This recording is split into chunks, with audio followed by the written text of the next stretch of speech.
Hey guys, this is RBR Short Films 13, aka Ryan, and today I'm doing a video basically talking about 2023 and looking back at it. I can't believe it's 2024. It's January 4th as I'm recording this, and it's just really wowing that we're in a new year already. And I'm excited for a lot this year. I have a lot of screenplays that I'm going to be working on.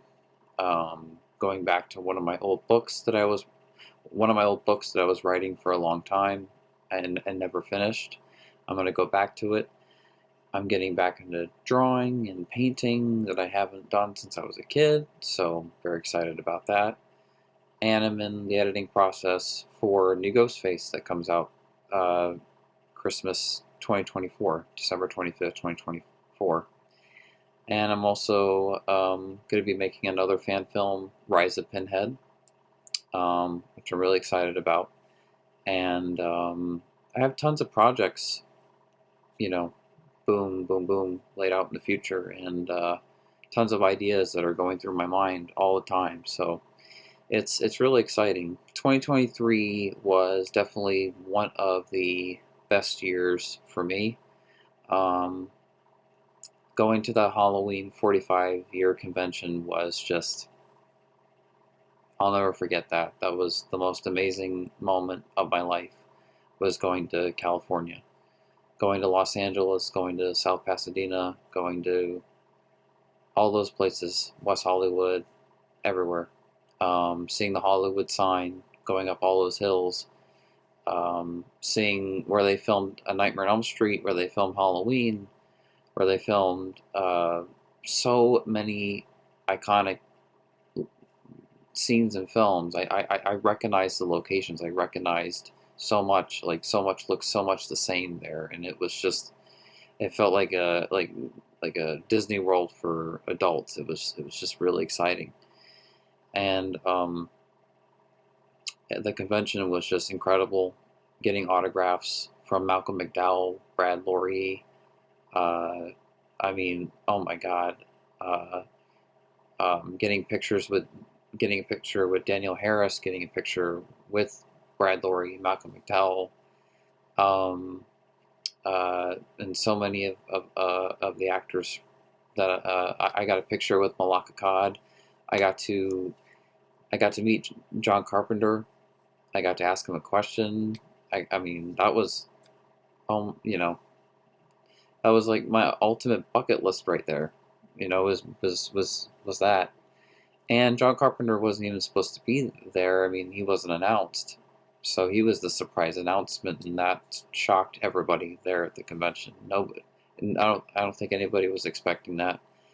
And it was really amazing. He had a huge audience, and I was nervous, so nervous, um, because it's John Carpenter, and um, watching the original again and again growing up and, learning so much about movies through that film and filmmaking and then meeting him, and having that short amount of time, I wanted to be able to ask him, you know, a million questions about the series and the original and everything. But of course, that's not possible. But so it was like I had to pick one question out of everything, and that was really hard because I had so many questions. But it was an honor to meet him. It was an honor to meet James Jude Courtney, Rowan Campbell, um, of course Malcolm McDowell, Chase Vanek from Rob Zombie's H2. He played young Michael. Um, I met Dave Farch, Ken Foray, uh, um, Kathleen Kimmon. I mean, it's just shocking to say that I've met these names of the diehard Halloween fan that I am. So it was amazing to just the moment I had with Danielle Harris when my sister went to get another picture with her, and I said and got her autograph. And I said to her, you know, it was nice meeting you. And she smiled and she said, it was nice meeting you. And I just went into like a, oh my God state. Like, is this really happening? Did I actually just interact with Danielle Harris? Did I just had a, you know, any kind of communication with her? That was out of this world moment. I was so like nervous as a fan. I like it was hard to even like look at her. It was just like so intense. Um, it's like this is happening, and it was just amazing to meet so many to meet Dick Warlock when with the whole bus tour, and I was able to get a picture with him. I mean that was incredible. Um, and I was so nervous to do that, but it was a once in a lifetime thing. It was like this is my favorite Michael Myers. Of any of them, Dick Warlock was always my favorite. And you know, I mean, he's the Halloween 2 hospital Michael Myers. You know, and he was always the scariest to me. Uh, he would be the Michael Myers that would be in my dreams, my nightmares growing up the most. So it was just amazing. And when I took a picture with him, it was literally the street um, location where Michael walked to Haddonfield Memorial Hospital. So not the hospital itself, but that shot where he bumps into the boombox guy, the radio guy, and that's his son, by the way. I never knew that until when I went to the convention. Um, and it was just incredible to experience that. I mean, that was I'm like, this is happening. So I saw the Fog Church where they filmed The Fog. I mean, so many locations: Liar Liar, Scream 2, Thriller. Um, so many. It goes on and on. Like even the Halloween remake. Um, it's a lot. But to see the Nightmare on Elm Street house and the Myers house was the ultimate, and the hedge from the original. All that was incredible. Um, and it was just the experience I'll never forget, and it was the most fun I've ever had. I was, of course, I was very nervous um, to go to the convention and everything, my anxiety, but I really tried, and having my sister there um, really helped. Um, but also being there in a short amount of time and going to all these locations that felt very, you know, very much like I was in a movie. Like a lot. Sometimes it felt very much like like a VR. Um, there were times that I just didn't feel like I was actually in legit reality. Sometimes it felt like it was a dream, an out of body experience. It was like I couldn't believe what was happening because everything was happening so quick. And it was a lot happened in at the all the days I was there, which was about 4 days. I was total. I was there. I mean, it was quick.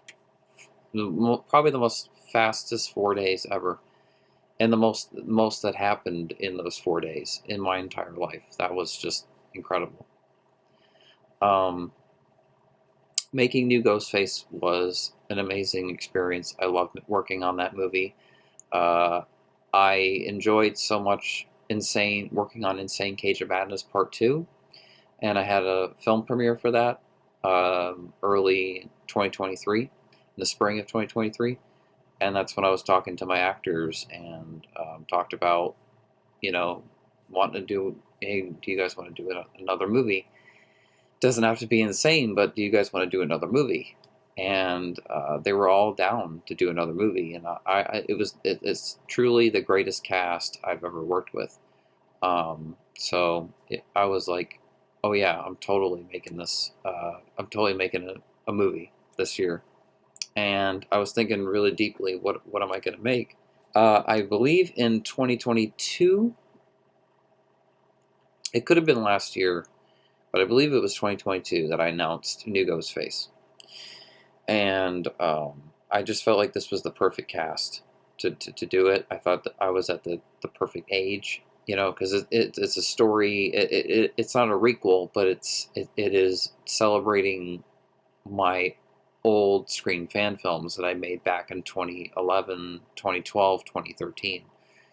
And uh, I didn't want to do a anniversary movie too far from when I made those movies. Like, I didn't want to wait 20, 30 years. I thought like 10 years was pretty good, especially that A Ghostface Story came out in 2018, and that was obviously now like 6 years ago. But um, I felt like it was the right time to do this movie, and to not wait any longer, because I want to make other movies. I don't want to continue on making fan films. I know I've talked about that like throughout pretty much the history of my channel, but I don't want to make fan films forever. Not necessarily fan films, but horror slasher movie fan films.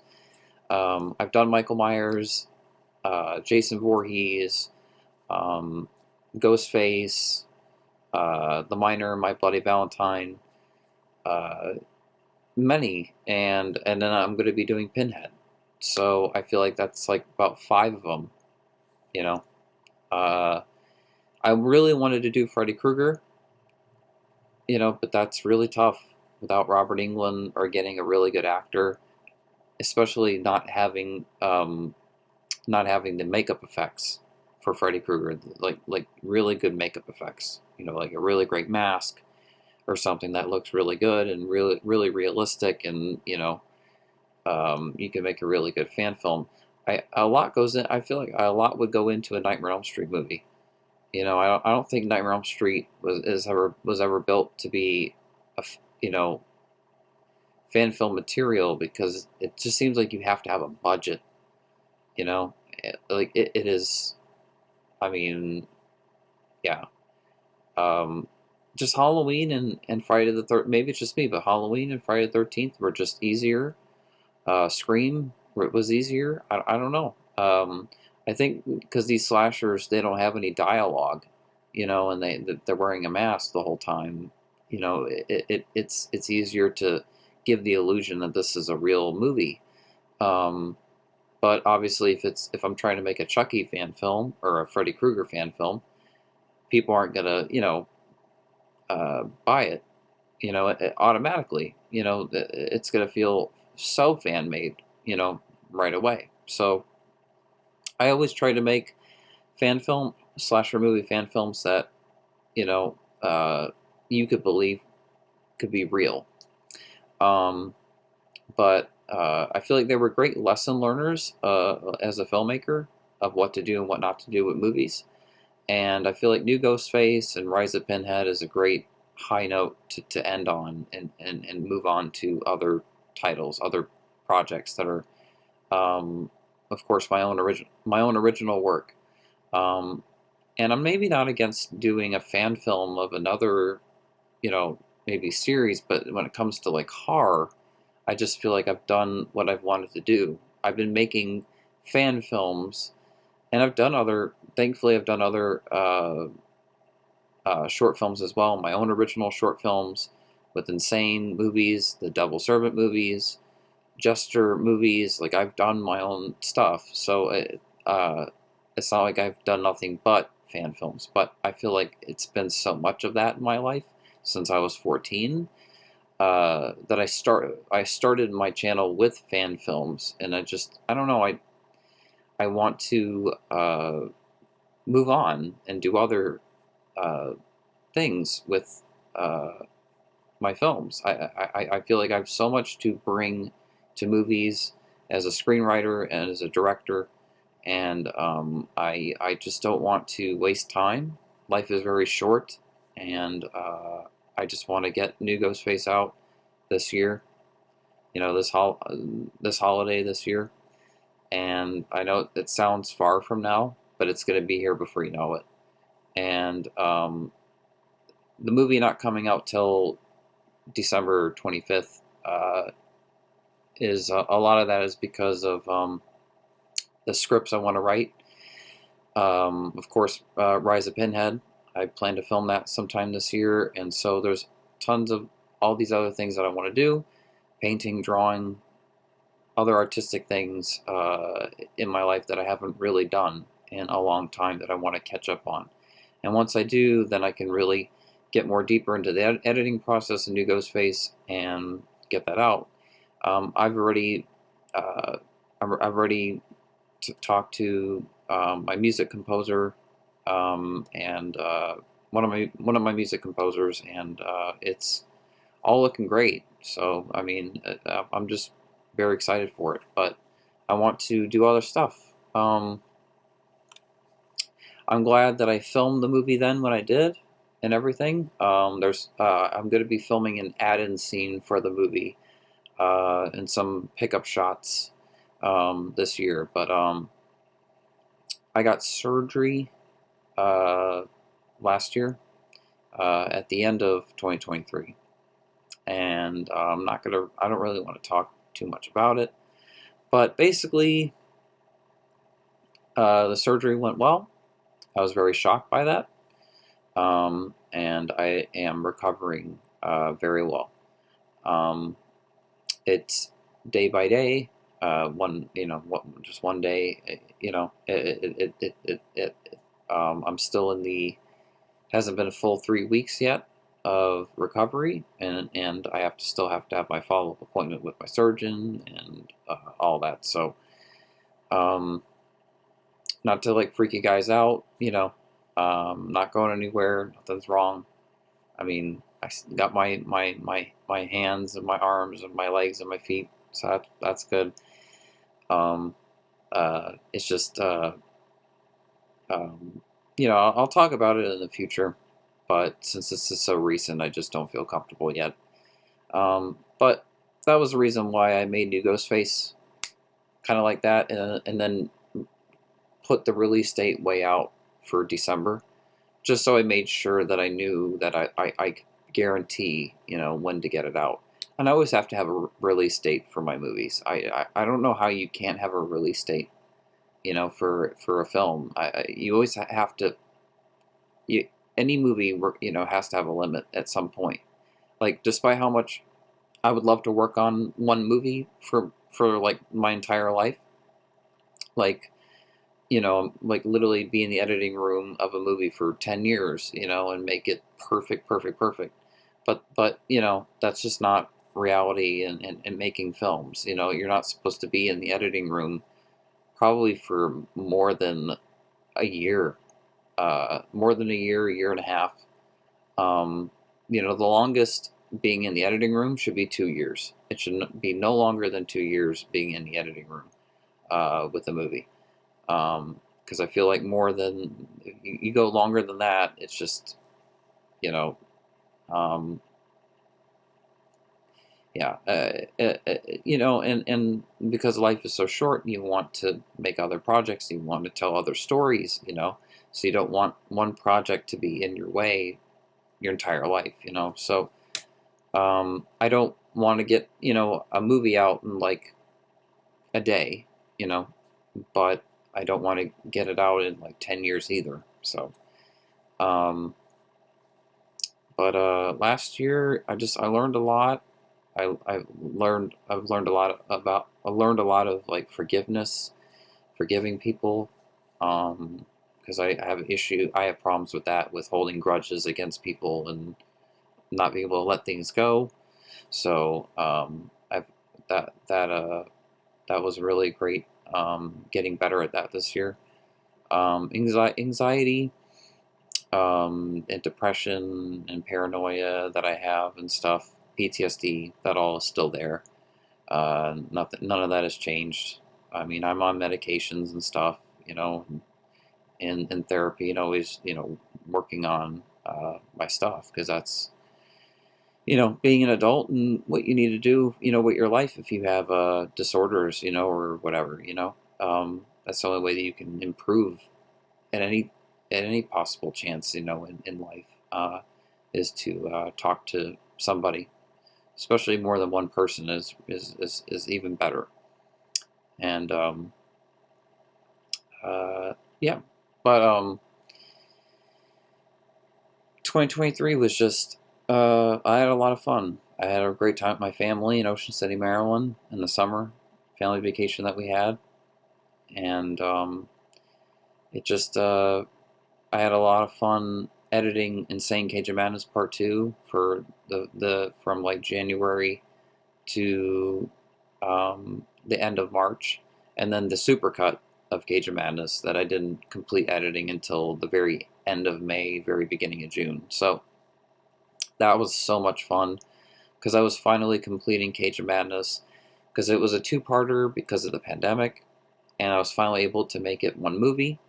So the supercut was very exciting because I was able to put part one and part two as one film, and people could see exactly what it was going to be if the pandemic never happened. And so it was just great to be able to go back and try to make the film as close as is to what it was before we entered lockdown. It was just pretty amazing. Um, Made new friends, lost friends, but uh, it was just definitely quite a journey, and learned a lot. And I'm just going to continue to learn, and I hope that 2024 is just going to be amazing, and that a bunch of great things will happen, and that my films will get better and better, of course, and that I just keep learning more and more and more, and that my channel grows more. I'm grateful that I'm almost 2,000 subscribers. I'm going to be 2K subscribers this year, which yay, 2,000 subscribers. That's amazing. Really grateful for that.